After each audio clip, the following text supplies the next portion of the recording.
Hello student, how are you? Hope you will be fine. So student, welcome to our channel Rajashi Classes. So student, today in this video we are going to learn 7th standard science chapter number 16 natural resources. So this is the third lecture of this lesson. So if you like this video, then like it, share it and subscribe it, and also click the bell icon, then you will get the latest notification of our video. So let me start the lesson.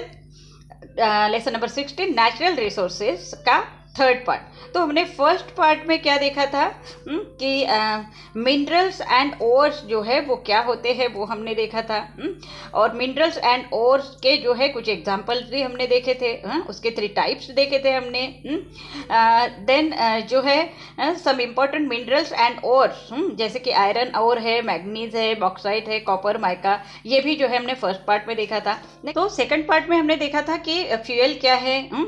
उसमें जो है कोल जो है किस तरह से use किया जाता है, कैसे मिलता है, कोल के बारे में हमने देखा. देन जो है उसके बाद में जो है नेशनल इंस्टीट्यूट जो ONGC है उसके बारे में हमने जो है इंफॉर्मेशन ली थी. मिनरल ऑयल्स के बारे में देखा था. नेचुरल गैस के बारे में हमने जो है इंफॉर्मेशन ली थी. लिक्विफाइड पेट्रोलियम गैस के बारे में भी हमने जाना था. तो अब जो है हम देखने वाले हैं फॉरेस्ट रिसोर्सेस. तो what is meant by forest. Forest क्या है? तो फॉरेस्ट क्या है? Large area covered chiefly with trees and undergrowth. मतलब बहुत सारा लार्ज एरिया जो है जो प्लांट से कवर्ड होता है उसे हम जो है फॉरेस्ट कहते हैं. So what are their uses?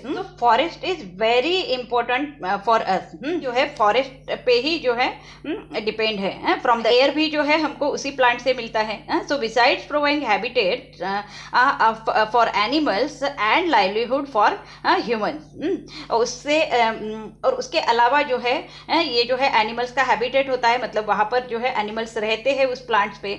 तो forest also offer watershed protection.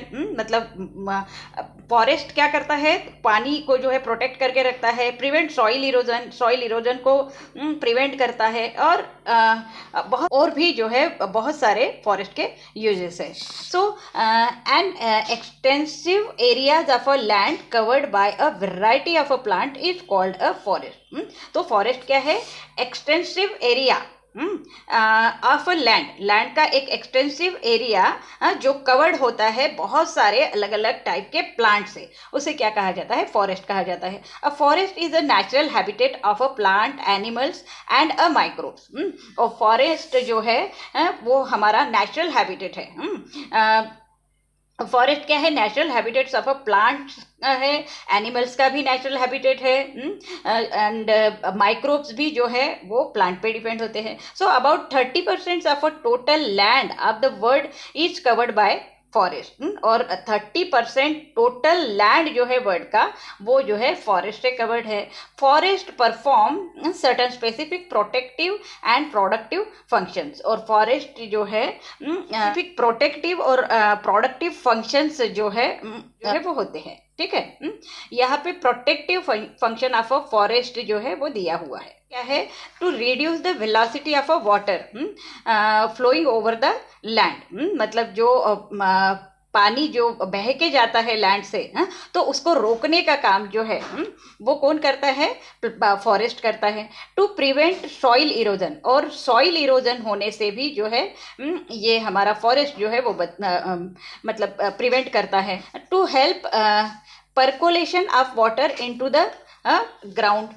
To help percolation of a water means जो वाटर है उसको जो है वो फिल्टर कर लेता है. To control floods. और फ्लड जब भी आता है तो उसको कंट्रोल करने का भी काम जो है फ्लड आने से जो है ये फॉरेस्ट बचाता है. To reduce the rate of evaporation. और इवेपोरेशन होके जो पानी हमारा जाता है स्काई की तरफ तो उसको जो है वो रोकता है, रिड्यूस करता है उसका rate. Okay. To protect wild life.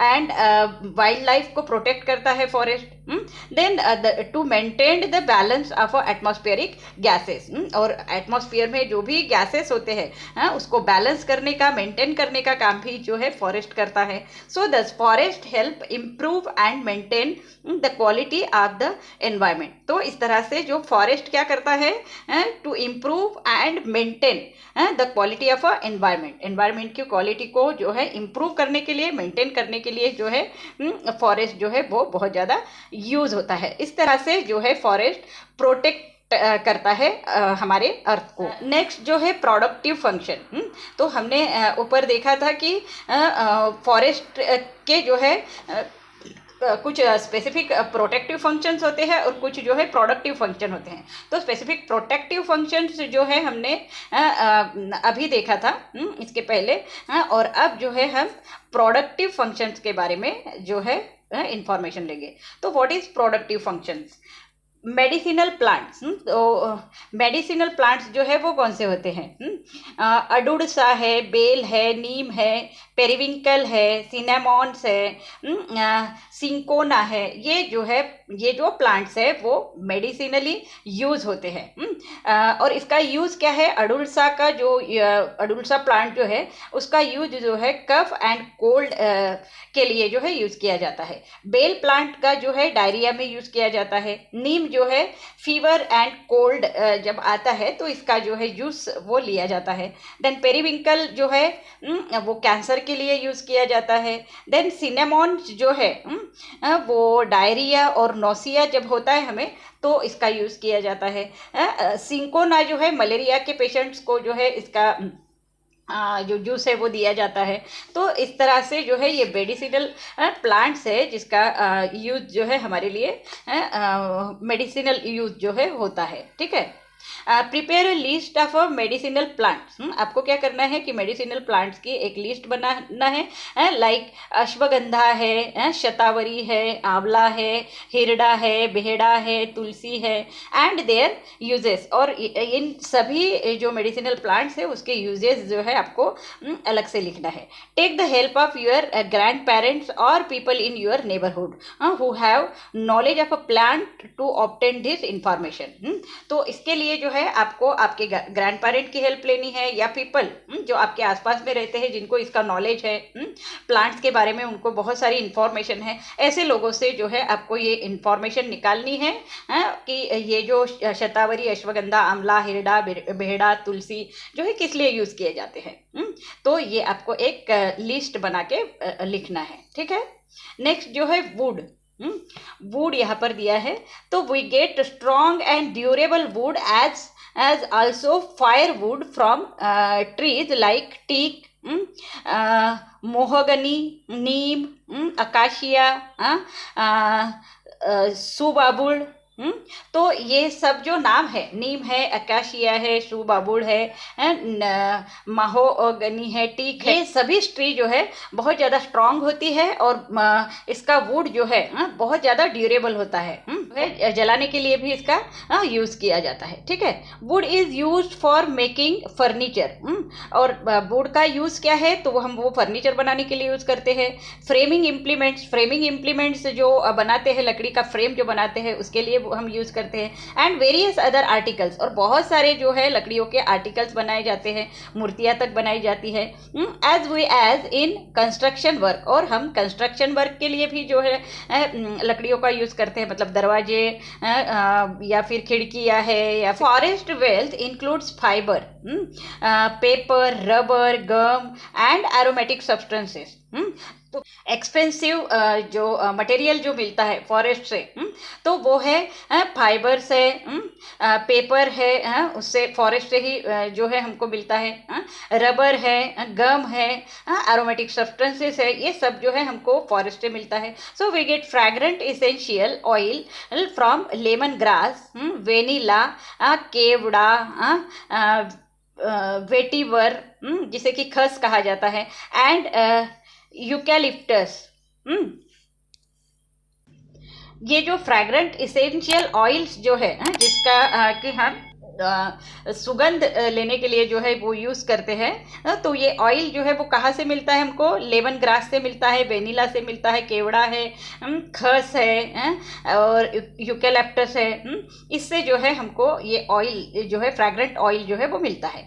Sandalwood and oil of eucalyptus are used for making soap, cosmetic and incense sticks. तो sandalwood and oil of eucalyptus are used for making soap. तो ये जो sandalwood और oil जो है ये eucalyptus से हमको मिलता है, और उसका जो यूज़ है वो किस लिए होता है? मेकिंग सोप बनाने के लिए, मतलब जो हम नहाने के लिए जो साबुन यूज़ करते हैं उसको बनाने के लिए, कॉस्मेटिक्स बनाने के लिए, और इसेंस स्टिक जो है सुगंधी स्टिक जो है वो बनाने के लिए यूज़ किया जाता है। In addition, we get various fruits, bulbs and roots, honey, sealing wax, catechu, dyes, etc. from forest. और बहुत सारे जो है फ्रूट्स, बल्ब्स, रूट है, हनी है, सीलिंग वैक्स है, कैटेचू है, डाइज है, ये सब जो है हमको फॉरेस्ट से ही जो है वो मिलता है। ठीक है। So this is the productive function of the forest. Next, use your brain power. What useful things will we have to do without if rubber is no longer available? Eraser. If to remove the marking made by lead pencil, the only necessary thing is the eraser. जैसे कि eraser है, जैसे हम rubber बोलते हैं। जब हम pencil से कुछ लिखते हैं तो उसको अगर इरेज करना है, उसको अगर मिटाना है, तो हम क्या यूज़ करते हैं? इरेजर यूज़ करते हैं। And now the eraser are totally made out of a rubber. और इरेजर जो है वो किससे बनता है? रबर से बनता है। And without the existence of a rubber we have to compromise the eraser. मतलब कॉम्प्रोमाइज करेंगे इरेजर के लिए, क्योंकि अगर रबर ही नहीं रहा तो हमें जो है उससे कॉम्प्रोमाइज करना पड़ेगा। So what are the adverse effect of a clearing of a forest or cutting down of a trees. So the loss of trees and other vegetation can cause climate changes. अगर trees loss हो जाएंगी या फिर vegetation जो है वो नहीं रहेगा तो क्लाइमेट चेंज हो जाएगा। डिजर्टिफिकेशन होने लगेगा, डेजर्टिफिकेशन होने लगेगा। देन सॉइल इरोजन जो है बहुत ज़्यादा पैमाने पे होगा। फियर क्रॉप्स जो आएगा और फ्लडिंग जो है वो बहुत ज़्यादा होने लगेगा। Then increase greenhouse gases in the atmosphere. और ग्रीन हाउस गैसेज जो है वो एटमॉस्फेयर में जो है वो बहुत ज़्यादा बढ़ जाएंगे। ओके, तो इस तरह का जो है एडवर्स इफेक्ट जो है हम पे जो है हो सकता है। ठीक है।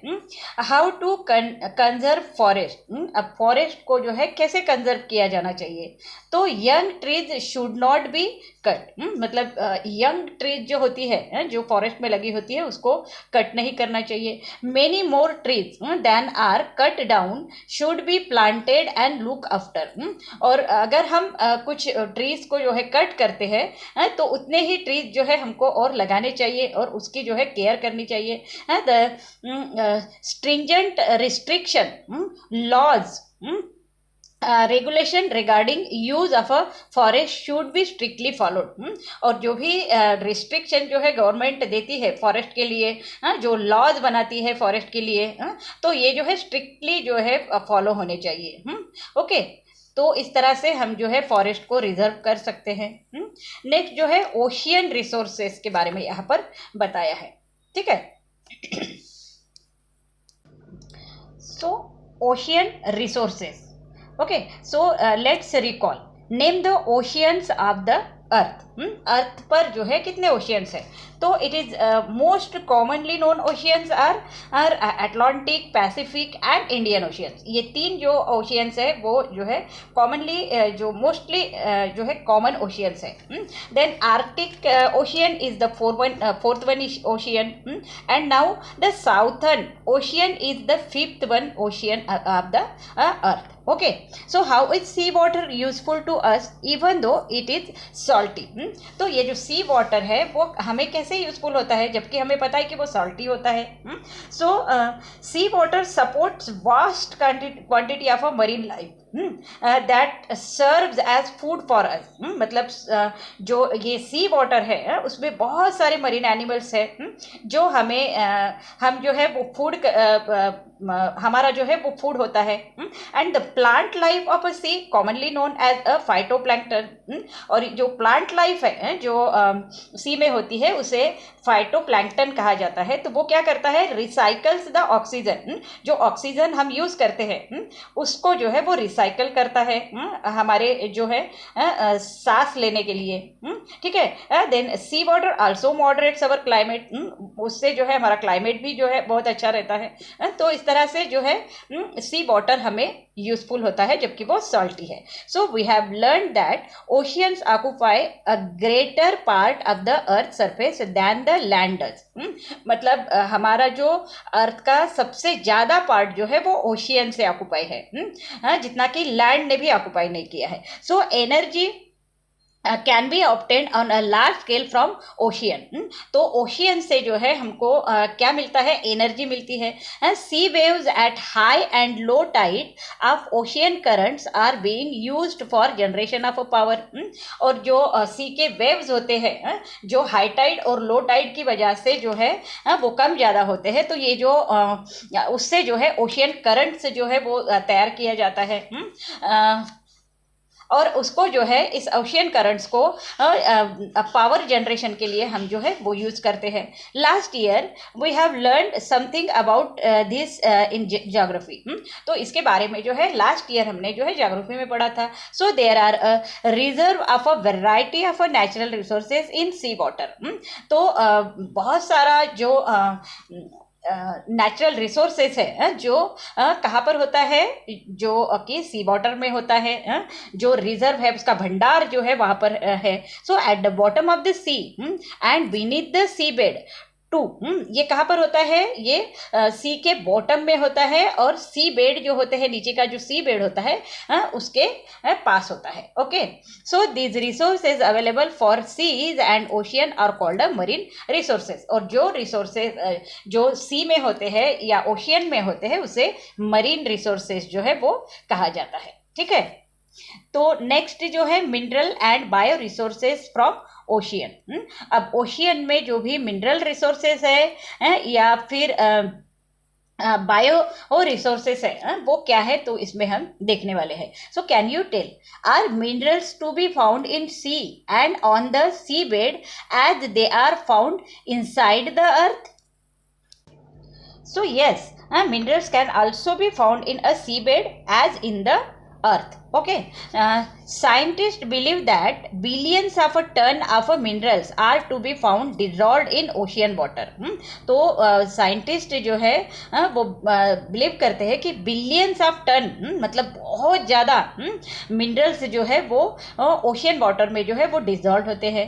सो there are a very large reserve on tin, chromium, phosphorus, copper, zinc, iron, lead, manganese, sulfur, uranium, etc. in the ocean and seabed. तो बहुत सारा मिनरल जो कि टीन है, क्रोमियम है, फॉस्फोरस, कॉपर है, जिंक है, आयरन है, लीड है, मैंगनीज है, सल्फर है, यूरेनियम है, ये जो है हमको कहाँ पर मिलता है, ओशियन में, सी बेड्स में जो है, ओशियन के सी बेड्स में जो है वो मिलता है। So we get many type of gems. और हमें जो है बहुत सारे टाइप्स के जेम्स जो है वो जेम जो रत्न बोलते हैं या फिर ज्वेलरी बोलते हैं, हीरे जवाहरात जो बोलते हैं, वो जो है हमको कहाँ पर मिलते हैं, बहुत सारे टाइप के वो जो है ओशियन में मिलते हैं। कॉन्चेस शेल है एंड पियर्स है फ्रॉम द सी, ये जो है हमको सी में मिलते हैं। बहुत सारे टाइप्स के जेम्स है, कॉन्चेस है, शेल्स है और पियर्स है, ये हमको सी में मिलते हैं। Real pearls are even costlier than gold. और रियल पियर्स जो होते हैं वो जो है गोल्ड से भी कॉस्टली जो है माने जाते हैं। पियर्स होते हैं जो मोती बोलते हैं हम, तो ये मोती जो है वो बहुत ही ज़्यादा कॉस्टली होते हैं गोल्ड से भी। So there are large scale reserve of a mineral oil and natural gas at the bottom of the sea. और मिनरल ऑयल और नेचुरल गैस भी जो है हमको सी के बॉटम से ही मिलता है। So we avail of these by drilling oil and gas well. और इसको जो है हम कैसे निकालते हैं, ऑयल को ड्रिल करते हैं और फिर गैस वेल जो बनाई जाती है उससे जो है उसको बाहर निकाला जाता है। ठीक है। यहाँ पे जो है मरीन वेल्थ जो है, यहाँ पर आपको मरीन वेल्थ जो है वो दिख रहा है। ठीक है। ये फिशेस है, ये पियर है, कॉन्चेस है, क्या ये सब जो है मरीन वेल्थ है। In India the first mineral oil well Sagar Samrat was drilled in 1974 at a oil field called Bombay High for obtaining mineral oil and natural gas from the bottom of the sea. तो 1974 में जो है India में पहला जो है mineral oil well जो है जिसका नाम है सागर सम्राट, उसको जो है वो ड्रिल किया गया। और इसे जो है बॉम्बे हाई जो है कहा जाता है। और जिसमें मिनरल ऑयल और नेचुरल गैस जो है वो हमको सी के बॉटम से जो है वो मिला था। The natural gas from this well is carried via a pipeline to a place called urine. And natural gas जो है इस वेल से जो है जो निकाला गया वो पाइपलाइन के जरिए जो है उसे प्लेस किया गया देन यूरान में। ठीक है। Next, mineral resource for ocean. Ocean में जो मिनरल रिसोर्सेस होते हैं वो जो है यहाँ पर दिया है। थोरियम जो है जो ओशियन में जो है ये मिनरल मिलता है हमको, thorium used in a production of atomic energy. और थोरियम का यूज़ क्या है, वो एटॉमिक एनर्जी में जो है उसे यूज़ किया जाता है। नेक्स्ट जो है मैग्नीशियम। मैग्नीशियम जो है used in the flash bulb of a camera. Camera का जो फ्लैश बल्ब होता है, जो हम फोटो निकालने के बाद में फ्लैश होता है, तो वो जो बल्ब है उसमें मैग्नीशियम जो है यूज किया जाता है। वो भी हमको ओशियन से मिलता है। पोटेशियम जो है the main ingredients in production of a soap, glass and fertiliser. Potassium जो है जब हम सोप बनाते हैं या ग्लास बनाते हैं या फर्टिलाइजर्स बनाते हैं तो उसमें पोटेशियम जो है वो डाला जाता है। ये मेन इंग्रेडिएंट है उसका। देन सोडियम जो है use in the production of a cloth and paper बनाने के लिए और कपड़े बनाने में जो है सोडियम का यूज होता है। सल्फेट जो है used in a making artificial silk. Artificial silk जब बनाया जाता है तो उसमें सल्फेट मिलाया जाता है। नेक्स्ट, बायो रिसोर्सेस इन ओशियन। तो ये बायो रिसोर्सेस क्या है जो ओशियन में मिलते हैं, तो fishes like pomfret, seafish, as also shrimps and prawns. They are resources of a protein and vitamin. Therefore, mainly used as seafood. तो ये जो pomfret fish है या sea fish है या shrimps है या prawns है, ये जो है बहुत richest source of proteins होते हैं। इसमें विटामिन्स भी होते हैं भरपूर, तो इसको जो है हम सी फूड के जरिए जो है वो खाते हैं। ठीक है। Dried shrimps, Bombay duck powder used as a poultry feed and is a good manure. और ये जो ड्राइड श्रिम्प है, श्रिम्प जो फिश होती है जिसको ड्राइड किया जाता है और उसका पाउडर बनाया जाता है। और बॉम्बे डक पाउडर जो है ये जो है पोल्ट्री फॉर्म जो होता है जहाँ पे मुर्गियाँ रखी जाती है, तो उसको जो है खाना जो उसका जो है ये खाना होता है ड्राइड श्रिम्प और बॉम्बे डक पाउडर। और ये जो है एक बहुत अच्छा मैन्यूर भी है, खत बोलते हैं जिसे। Shells used for preparation of a medicine बनाने के लिए जो है शेल का यूज किया जाता है। ऑर्नामेंट्स में भी जो है शेल्स का यूज होता है। डेकोरेटिव आर्टिकल बनाते हैं शेल से। देन फंगी जो है used for the production of antibiotic का प्रोडक्शन करने के लिए फंगी का यूज होता है। Shark and a code fish, ये शार्क और कॉड फिश जो है इससे एडिबल ऑयल बनाया जाता है जिसमें कि विटामिन ए, डी और ई होता है। ओके। और सी कुकुम्बर जो है used as a medicine for treating cancer and tumours. जब किसी को कैंसर होता है या ट्यूमर होता है तो सी कुकुम्बर्स का जो है मेडिसिन में यूज किया जाता है। तो इस तरह से जो है बायो रिसोर्सेज ऑफ ओशियन जो है हमने यहाँ पर देखा। Then marine occupation. अब मरीन ऑक्यूपेशंस कौन से हैं, जॉब रिलेटेड मरीन से कौन से होते हैं, तो फिशिंग है, मेन ऑक्यूपेशन है लोगों का। जो मतलब सी के पास में जो रहते हैं उनका मेन ऑक्यूपेशन है। सॉल्ट फार्मिंग जो है बिग इंडस्ट्री, और सॉल्ट जो बनाते हैं, जो सॉल्ट जहाँ पर बनाया जाता है, तो इसके भी जो है बिग इंडस्ट्रीज जो है होती है, जो मरीन मतलब सी से रिलेटेड है। ट्रांसपोर्ट बिजनेस जो है ट्रांसपोर्ट बाय सी, मतलब सी से जो भी कुछ निकलता है उसको ट्रांसपोर्ट करने का भी काम जो है इससे जो है जुड़ा होता है। Sea tourism means of financial income, ये जो है सी टूरिज्म जो है फाइनेंशियल इनकम है, मतलब इससे भी बहुत ज़्यादा इनकम मिलता है। मैन्युफैक्चरिंग डेकोरेटिव आर्टिकल्स, और जो डेकोरेटिव आर्टिकल्स बनते हैं, जो कि सी से जो भी हमको चीज़ें मिलती है उससे डेकोरेटिव आर्टिकल्स बनाए जाते हैं, तो ये भी जो है मतलब एक ऑक्यूपेशन है। नेक्स्ट जो है always remember, natural resources are important for meeting our needs. तो ये नेचुरल रिसोर्सेज जो है बहुत ज़्यादा इम्पोर्टेंट है और वो हमारे जो है नीड्स होती है। तो reserves of some resources are limited, लेकिन इसका भंडार जो है वो अब सभी रिसोर्सेज का जो है बहुत ज़्यादा कम हो गया है। So there is a danger that excessive use will leads to their early depletion. मतलब अगर हम इस रिसोर्सेज को बहुत ज़्यादा एक्सेसिव यूज करेंगे तो इसका जो है ख़त्म होने का खतरा है। So we must keep a control on the use of a natural resources to maintain the balance in nature. तो हमको जो है इसका यूज जो है वो कंट्रोल में करना है, जिससे कि ये बचा रहे, बैलेंस रहे, और नेचर को भी जो है बैलेंस करके रखे। ओके, तो स्टूडेंट यहाँ पे जो है ये लेसन ख़त्म हो रहा है। यहाँ पे एक्सरसाइज दी है, इसमें अगर कोई भी प्रॉब्लम हो आपको तो आप जो है मुझे बता सकते हो और कमेंट बॉक्स में लिखकर भेज सकते हो। तो उम्मीद करती हूँ कि आपको ये जो लेसन है वो समझ में आ चुका होगा। तो अगर आपको ये लेसन जो है समझ में आ चुका है तो आपको क्या करना है कि राजर्षि क्लासेस को लाइक, शेयर और सब्सक्राइब करना है, और बेल बटन पर भी क्लिक करना है, जिससे आपको सारे जो नोटिफिकेशन है वो मिल जाएंगे। मतलब इसके पहले 2 पार्ट जो मैंने लिए हैं वह भी आपको जल्द से जल्द मिल जाएंगे। So thank you for watching this video. Have a nice